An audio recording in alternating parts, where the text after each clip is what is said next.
शिखर शिंगणापूर नातेपुते घाटात हार्वेस्टरने दुचाकी उडवली। एक जण जागीच ठार तर 2 जण गंभीर जखमी। पाहुयात सविस्तर बातमी। दहिवडी नातेपुते मार्गावरील शिखर शिंगणापूरपासून 4 किलोमीटर अंतरावर घाटात शिंगणापूरकडून नातेपुतेकडे चाललेल्या मूग गाडण्याच्या हार्वेस्टरने नातेपुतेकडून शिखर शिंगणापूरच्या महादेवाला दर्शनासाठी येणाऱ्या दुचाकीला उडवल्यानं एक जण जागीच ठार झाल्याची दुर्दैवी घटना घडली आहे। यामध्ये 2 जण गंभीर जखमी असल्याची प्राथमिक माहिती घटनास्थळावरून मिळाली।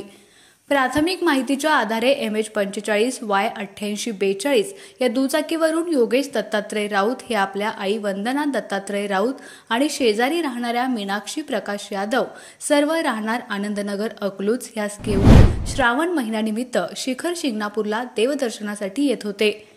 त्याचवेळी मूग काढणीसाठी वापरला जाणारा हार्वेस्टर MH21PQ6336 हा भरधाव वेगात नातेपुतेकडे चालला होता। या दरम्यान रामदास वाघमारे या चालकास वेग न आवरल्यानं त्याने हार्वेस्टर चुकीच्या दिशेने घातला। त्याच दरम्यान नातेपुतेकडून शिखर शिंगणापूरकडे चाललेल्या दुचाकीला त्याने जोरदार धडक दिली। धडक दिल्याने एक जण जागीच ठार तर 2 जण जखमी झाले। यानंतर संरक्षण कठडा तोडून हार्वेस्टर सुमारे 50 फूट दरीत कोसळला। चालक आणि त्याचा साथीदार पळून गेल्याची माहिती घटनास्थळावरून मिळाली।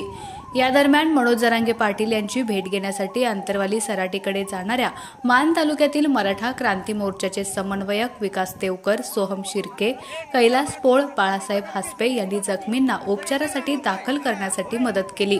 या दरम्यान नातेपुते पोलीस स्टेशनचे सहाय्यक पोलीस निरीक्षक महारुद्र परजने यांनी आपल्या पोलीस सहकाऱ्यांसह घटनास्थळी पोहोचून पंचनामा केला।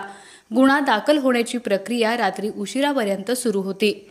लाभार्थ न्यूजसाठी एकनाथ वाघमोडे, दहिवडी।